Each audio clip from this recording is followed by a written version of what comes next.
한번 따라 볼까요? 당신을 떠올리면 감사가 생각납니다. 시작.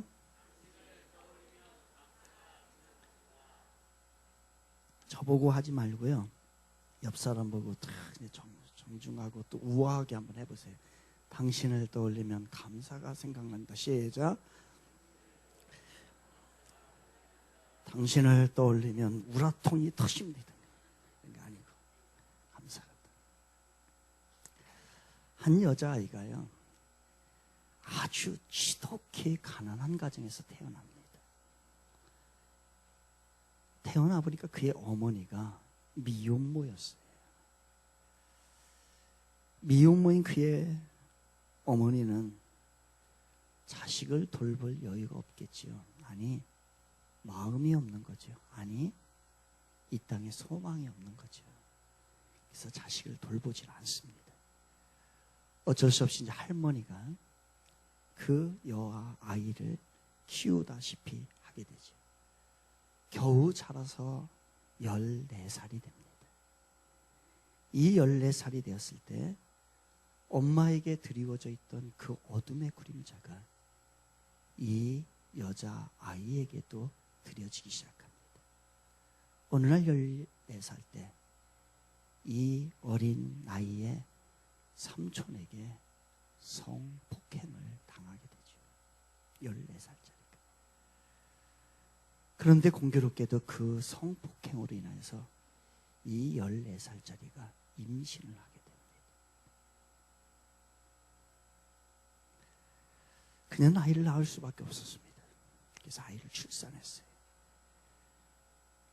자기 엄마가 미혼모였던 것과 같이 자기도 세상도 눈에 뜨기 전에, 세상을 알기도 전에 14살에 미혼모가 되었습니다. 그런데 그 아기가 태어난 2주 만에 죽게 되죠.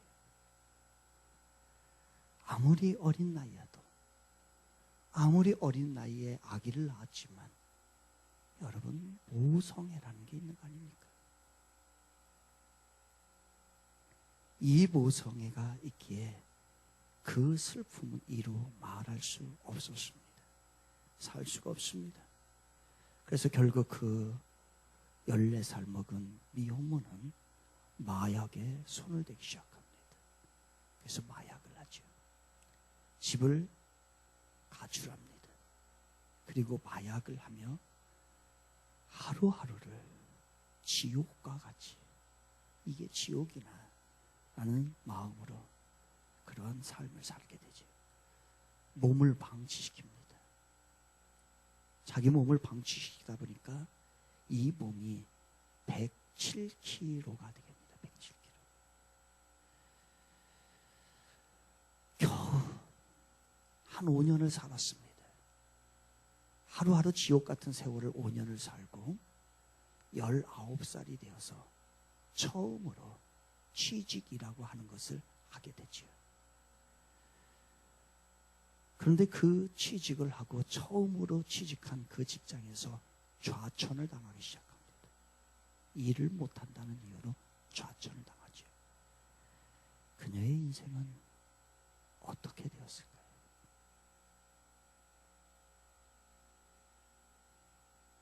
그녀의 인생 어떻게 되었을까요?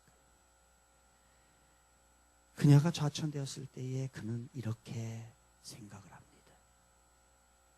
그래도 이 일은 내가 좋아하는 일이야. 내가 좋아하는 일을 할 수 있으니 감사하자. 이상하게 그 순간에 세상에 눈을 뜨지도 못한 이 19살짜리가 감사에 눈을 뜨기 시작합니다. 그래도 내가 좋아하는 일이니 얼마나 좋아? 라고 감사에 눈이 뜨는 순간에 마음이 그렇게 평안할 수가 없어요. 이제까지도 한 번도 경험해 보지 못한 그 평강이라고 하는 것이 마음에서 쭉 흘러나옵니다. 세상에는 눈이 어두웠지만은 19살짜리가 감사에 눈이 띄기 시작했던 거지. 그녀가 했던 일은 뉴스 앵커였습니다. 감사한 마음으로 날마다 방송을 합니다. 그 방송이 대성공을 이루게 되죠. 그래서 그녀는 이락 대스타가 됩니다.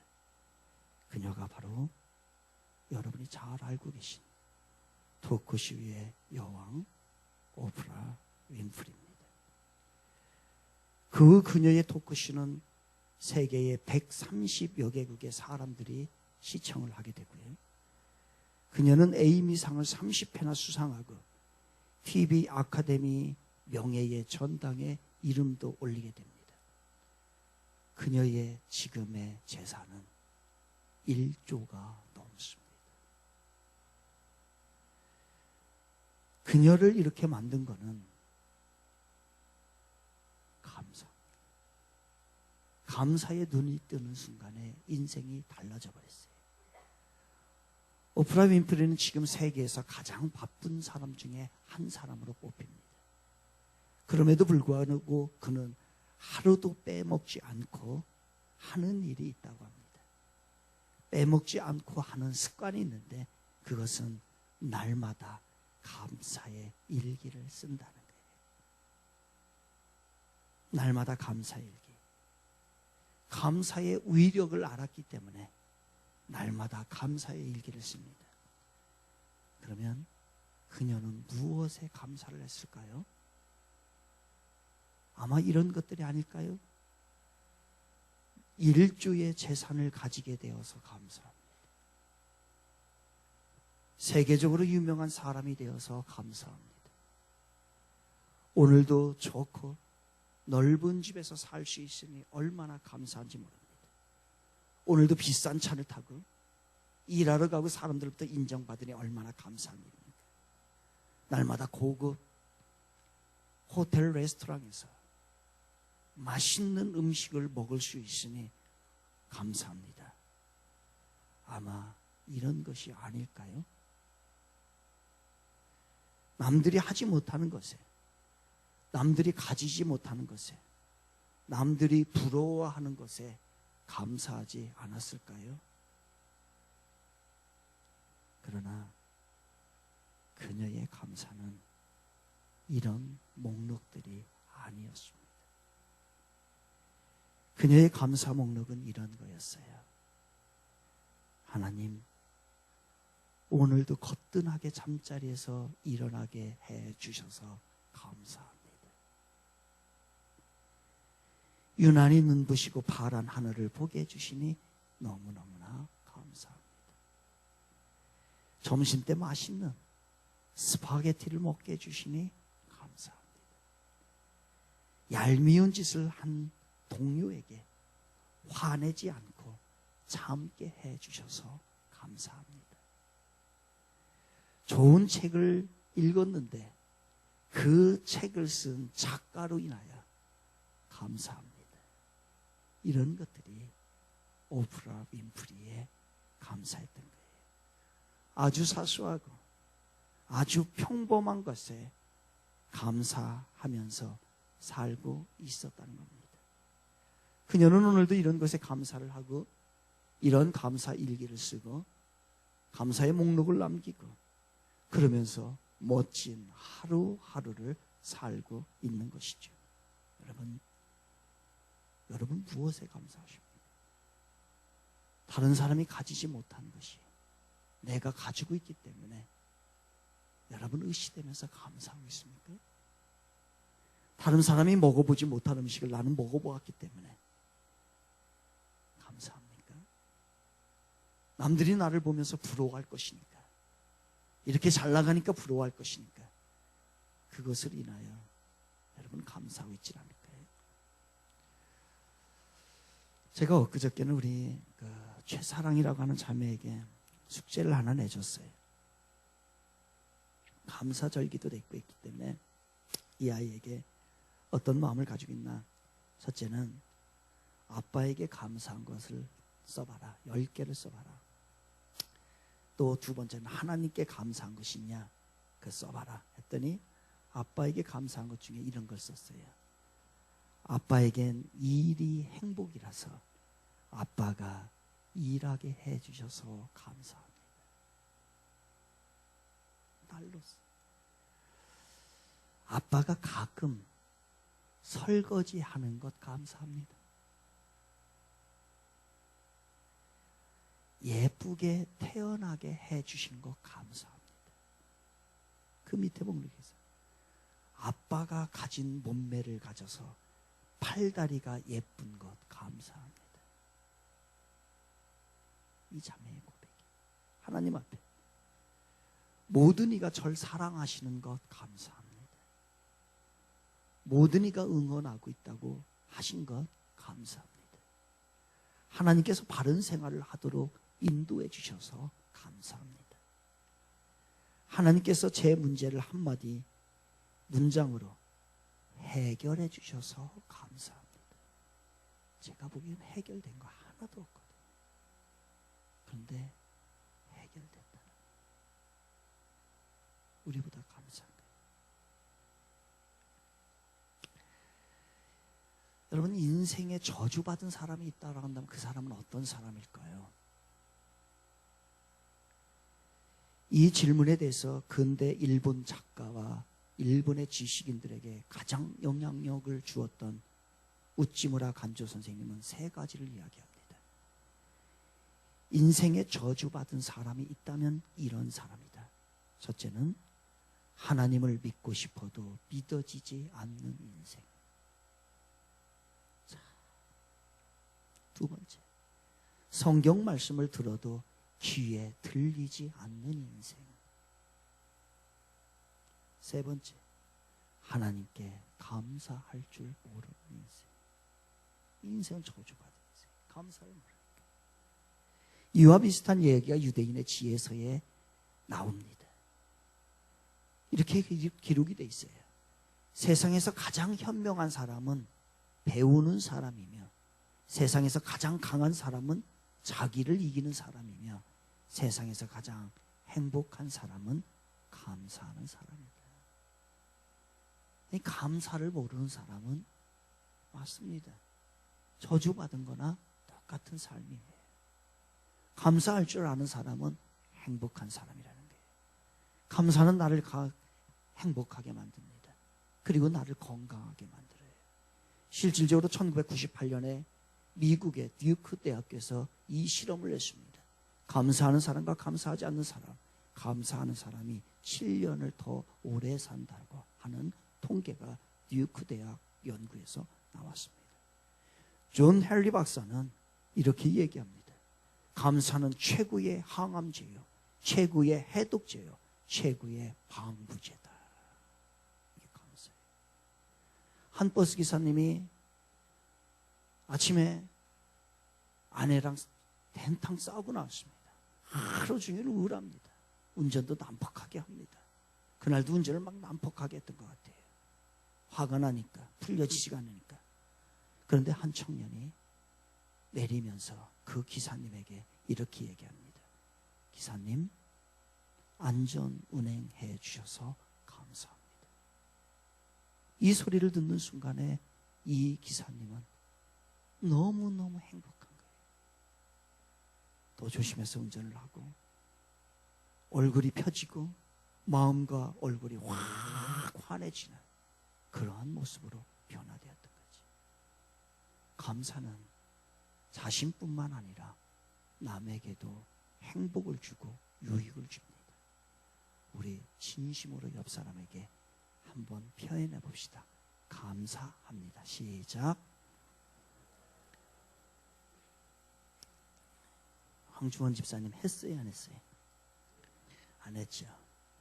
내가 보기에 당신은 진짜 감사한 사람이야. 조금 고상한 표현으로 합시다. 고상한 표현으로. 당신을 떠올리면 감사가 생각납니다. 하라고요. 화딱지나요? 쳐다보기만 해도 화딱지나? 다시.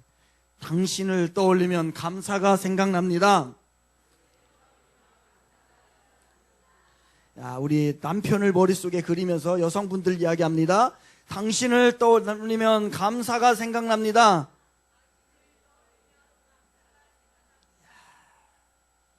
김선민 집사님 제일 크게 하는데, 감사한 가운데, 요즘 잘해주는 가운데, 돈 많이 벌어오는 가운데 남편들 합니다. 당신을 아내를 생각하면서 당신을 떠올리면 감사가 생각납니다. 감사가 없지요. 저게 이게 지금 소리가 설교 제목이에요. 당신을 떠올리면 자의가 생각납니다. 아파트 선전 광고에서 내가 따온 거예요. 카피해 온 거예요. 여러분 보면 당신 이 잡지를 보는데 주간 경향을 보는데 딱 나오는 거야. 당신을 떠올리면 자의가 생각나는 게 아니라 당신을 떠올리면 감사가 생각납니다. 우리 청지교회는 이제 국제적인 교회입니다. 그래서 이제 선교도 가야 되니까 일본어로 합니다. 아리가또 고자이마스. 시작. 하라니까 여러분 일본 가서 이렇게 해야 돼. 이것만 해도 여러분은 90% 언어를 아는 거예요. 아리가또 고자이마스. 예, 우리 영어로 합니다. 땡큐. 중국어 셰셰. 연습하는 거예요. 독일어 땅케. 예, 이제 박항서 감독이 있는 저기 그 베트남 물어보니까 까몬, 다시 까몬. 예, 필리핀 가야 돼. 필리핀 가면 뭐라 하면 살라맛. 예, 프랑스는 메르시. 우리가 아랍 이슬람권에 갔는데 거기서는 뭐냐? 쇼크란, 다시 쇼크란. 전라도 사람 시작. 예, 고맙다는 게 경상도 고맙습니다. 강원도 없고 서울. 충청도는요. 충청도는 눈막 꿈뻑꿈뻑하고 그 다음에 밑에 땅 쳐다보고서 있어요. 아무 얘기 안 해요. 이게 감사하는 것이 얼마나 유익인지 사도 바울은요. 데살로니가전서 5장 8절에서 범사에 감사하라. 이게 하나님의 뜻이라. 어려워도 힘들어도 원망고 할 만이 일이 생겨도 불평한 일이 만한 일이 생겨도 감사하라. 감사합시다. 오늘 시편 56편입니다. 이 56편은 다윗이 사울 왕으로부터 쫓겨다니다가 블레셋에 망명되었을 때에 이러지도 못하고 저러지도 못하는 상황 가운데 있을 때에 뭐라고 합니까? 12절에서 결론을 이렇게 내립니다. 하나님이여 내가 주께 소원함이 있사온즉 내가 감사제를 주께 드리리니. 그 상황에서도 감사해요. 인생의 극한 환난 가운데 있으면서 다윗은 하나님께 할 수 있었던 것은, 하고 싶었던 것은, 해야 할 것은 바로 감사했던 거예요.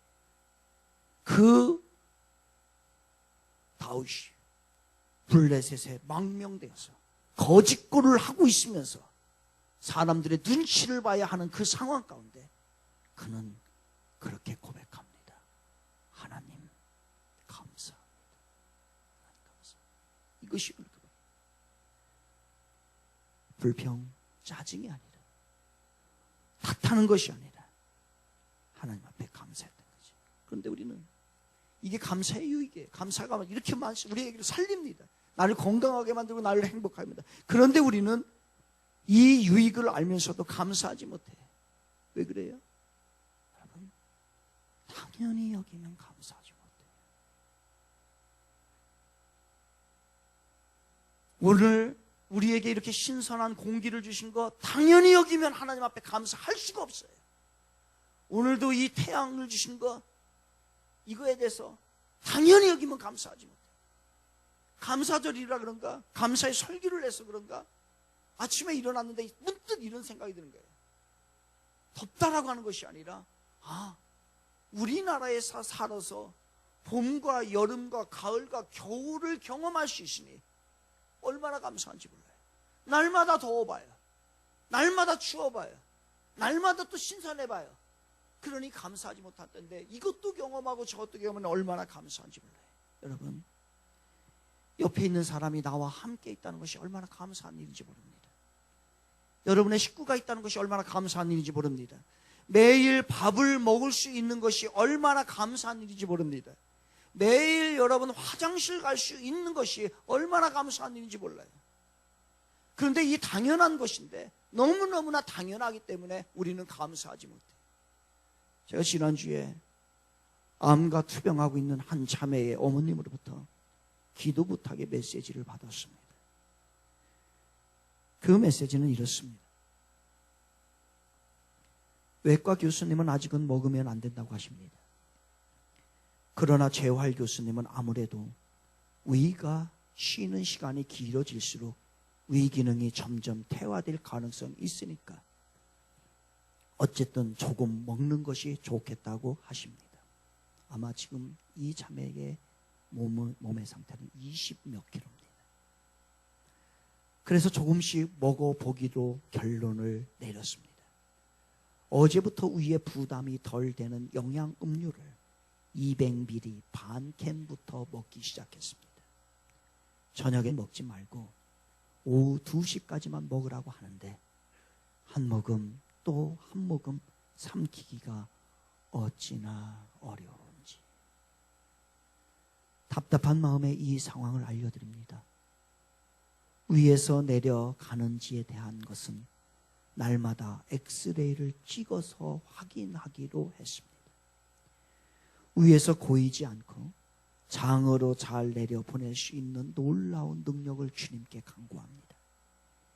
6일째 변을 못 보고 있고 속도 자주 쓰려서 그때마다 겔포스 종류의 약을 빨아먹기는 하는데 그조차 먹으면 위가 더부룩해서 한 입 정도밖에 먹을 수가 없습니다. 우리 딸이 지치지 않고 잘 견디겠다라고 말하니 고마울 뿐입니다. 그렇게 말했나 봐요. 모두가 주님이 주시는 마음이고 뒤에서 기도로 도와주시는 중보기도의 놀라운 힘이라 느낍니다. 고맙고 고맙습니다. 이렇게 온몸에 호스를 다 꽂고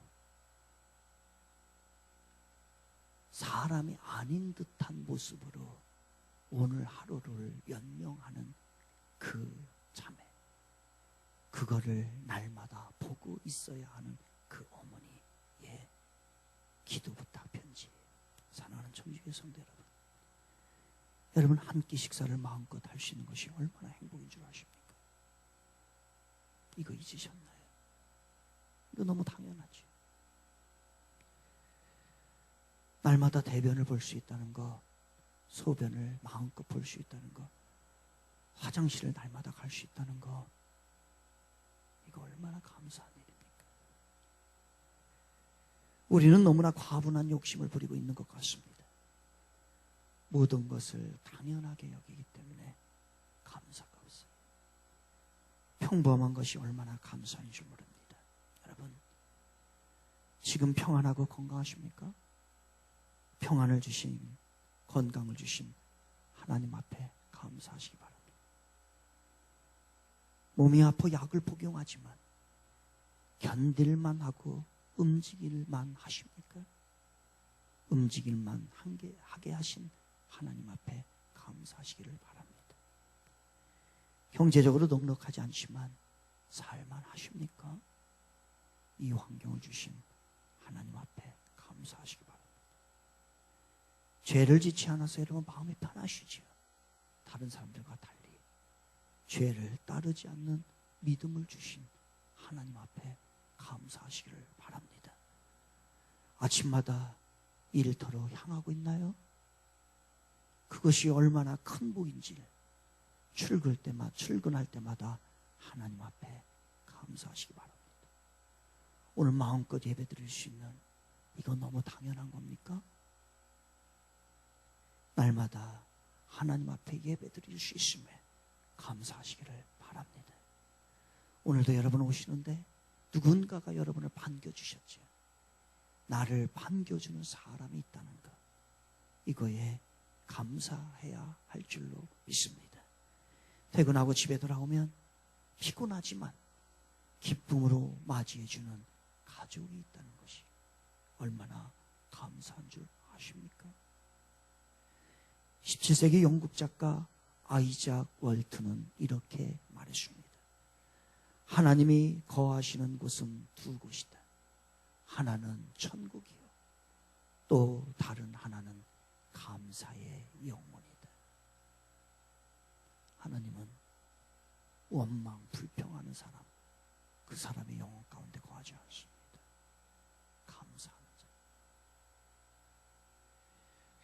감사하는 곳에 하나님이 함께 하시고 천국이 그곳에 임하는 것이지요. 여러분은 이 감사를 어떻게 표현하고 있어요? 여러분은 이 감사를 어떻게 행하시고 있습니까? 1860년대로 가볼까요? 1860년 9월 8일 새벽 2시쯤 일입니다. 미시간 호수에서 사람의 비명소리가 고요한 새벽의 침묵을 깹니다.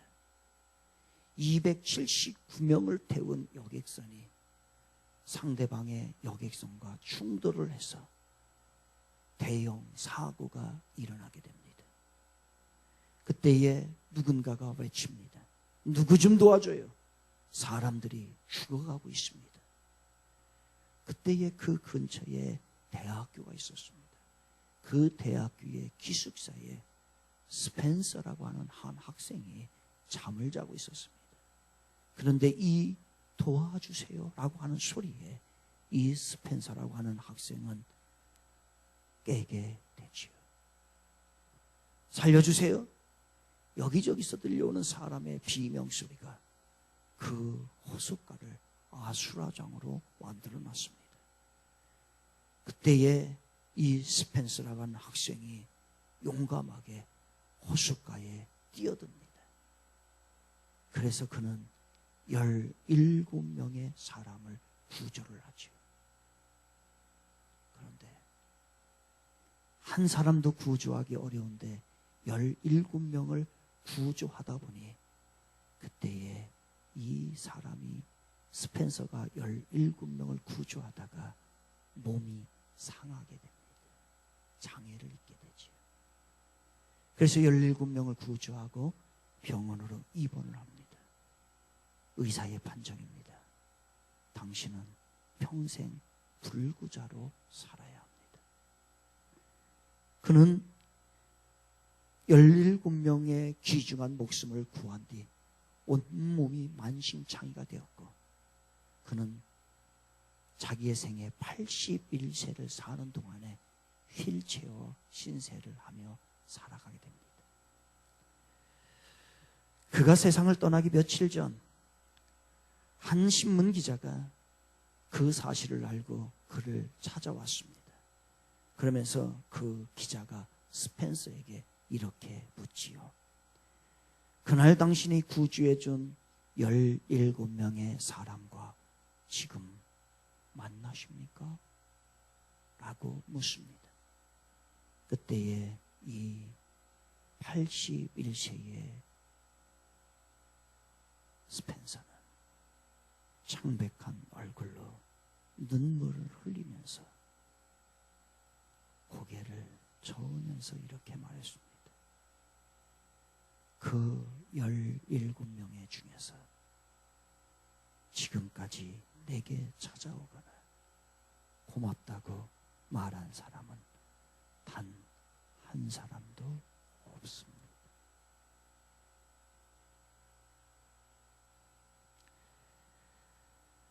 우리가 얼마나 감사에 인색한지를 보여주는 예입니다.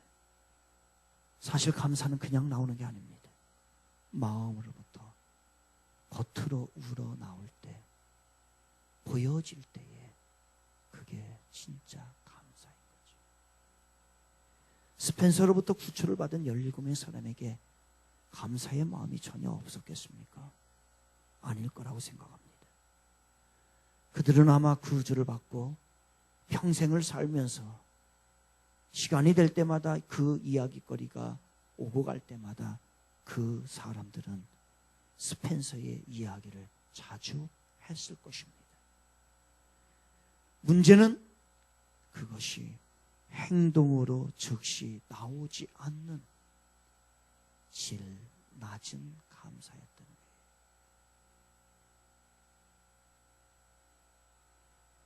거예요. 고급진 감사는, 질 높은 감사는 행동으로 나옵니다.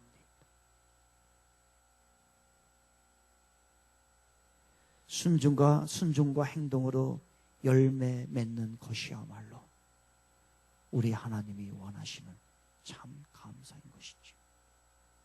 속으로만 감사한 마음을 가져서는 안 됩니다. 똑같은 이야기가 누가복음 17장에 나옵니다. 10명의 나병 환자들을 고쳐줬는데 그 중에 한 명만 예수님께 나와서 예수님 고맙습니다라고 얘기합니다. 그때에 예수님이 그 한 명에게 이렇게 얘기를 하죠. 9명은, 고침을 받은 9명은 어디 있니? 똑같이 고침을 받았는데 왜 당신 한 사람만 오셨습니까? 9명은 왜 말 주변도 없는 것입니까? 왜 행동으로 나타내지 않는 것입니까? 왜 보여줄 수 없는 감사를, 질 낮은 감사를 하는 겁니까? 라고 주님이 이야기하는 것 아니겠습니까? 하나님은 우리가 감사한 마음으로 마음에 간직하기만 원치 않으십니다. 하나님은 우리가 가지고 있는 것을, 우리 안에 있는 감사를 겉으로 드러내기를 원하시는 거예요. 예수님께서는 우리를 사랑하신다라고 말로만 하지 않으십니다. 내가 너를 사랑해. 그래서 그분은 하늘에서 인간이 되어서 나를 사랑하시기 때문에 나를 구원하려고 이 땅에 오셨던 것입니다. 그래서 죽음까지도 마다하지 않고 우리를 구원해 주셨던 것이죠. 감사는 겉으로 드러나야 합니다. 마음속에 머물러 있는 것은 어떻게 보면 감사가 아닐 수도 있습니다. 노출될 때, 드러날 때, 고백하고 시인하고 보여질 때, 그것이 진정한 감사가 되는 것이지요. 그렇다면 진짜 감사해야 할 일이 뭘까? 고민을 한번 해봅니다. 진짜 감사할 일은 뭘까? 하나의 예를 들고 마치겠습니다. 영국의 윌리엄 카우퍼라는 사람이 32살이 되던 해의 일입니다. 인생이 이렇게 살기가 어려운지, 너무 고통스럽고 너무 살기 힘들어서 그는 진심으로 결정을 합니다. 결론을 내립니다. 인생 포기하자. 그래서 그는 마부를 부릅니다. 테임즈강으로 가주세요. 강에 뛰어내릴 작전이었습니다. 마부와 함께 테임즈강으로 갑니다. 그때의 이 청년의 표정을 본 마부는 무슨 이상한 것을 느낍니다. 그래서 내려다 놓고 그냥 가는 게 아니라 그 청년을 주시했죠. 아니나 다를까 이 청년이 테임즈강에서 뛰어내리려고 합니다. 그때에 이 마부가 그거를 눈치를 채고 그 청년을 잡게 됩니다. 그래서 투신 자살을 하려고 하는 그 순간에 그를 붙잡게 되죠. 그래서 이 청년은 그 자살에 실패를 하고 그 마부는 그를 격려합니다. 앞길이 창창한 젊은이가 이런 일을 하면 어떻게 합니까? 그 용기를 가지고 굳세게 사세요. 그 마부 때문에 첫 번째 계획은 숲으로 돌아갑니다. 그래도 그 마음이 변하지 않아요. 너무 어려웠고 힘들었어요. 그래서 집에 돌아옵니다. 아무도 없는 곳에서 죽어야 되겠구나.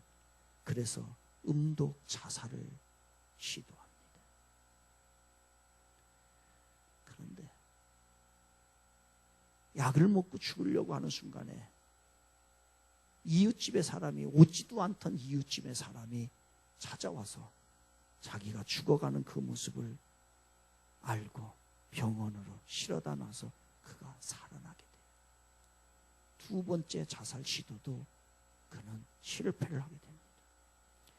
내가 이래서는 죽을 수 없겠구나 라고 하면서 그는 세 번째 자살을 시도합니다. 그때에 시도한 게 면도칼로 동맥을 끊는 일이었어요. 그래서 면도칼을 사고 집으로 돌아와서 면도칼을 꺼내 동맥을 끊으려고 합니다. 동맥을 끊으려고 칼을 댔죠. 눌러버립니다. 그때에 면도칼이 부러져 버려요. 그래서 세 번째도 이 사람은 그 자살에서 실패를 하게 됩니다. 인간이 모질긴 모진가 봅니다. 네 번째를 시도합니다. 네 번째는 내가 꼭 성공하겠다 라고 하는 마음으로 목을 매답니다. 그래서 목을 매달고 죽음을 시도했죠. 목을 매달랐는데 그때 이웃집의 사람이 또 찾아옵니다. 그래서 그를 발견하고 끈을 풀어 병원으로 옮겼습니다. 그는 병원에서 어림풋하게 나는 죽을 수도 없는 존재인가 보구나 라고 생각을 하며 누워 있습니다. 그 당시에 그는 정신적인 상태는 이루 말할 수 없이 피폐해져 있었고 정신병 지임으로 시달리며 하루하루를 어둠 가운데 살았습니다. 그때에 한 이웃에 예수 믿는 사람이 그에게 전도를 합니다. 예수 믿으시지요?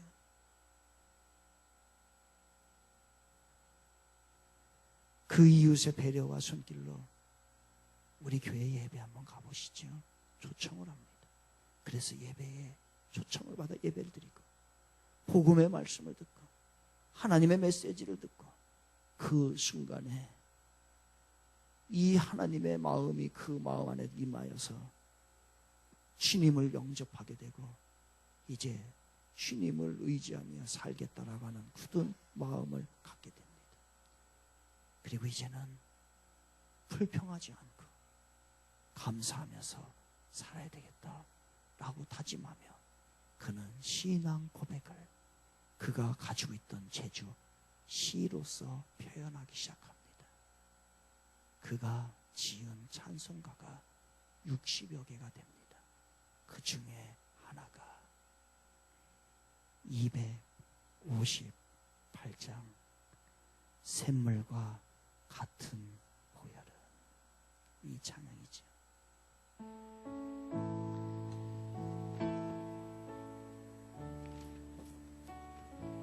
샘물과 같은 보혈은 주님의 피로다.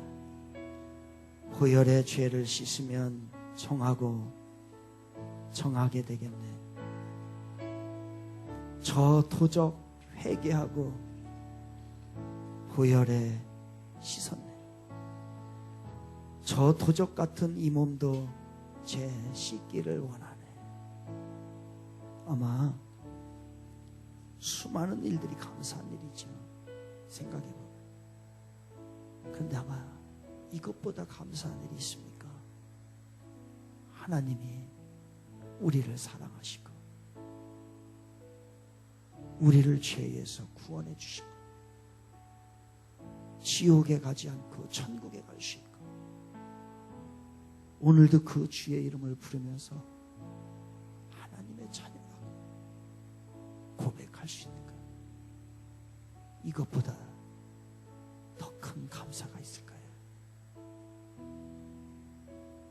윌리엄 카우퍼가 고백했던 찬양을 우리 함께 다 같이 일어나셔서 우리 다 같이 일어나서 찬양으로 하나님 앞에 감사를 고백합니다.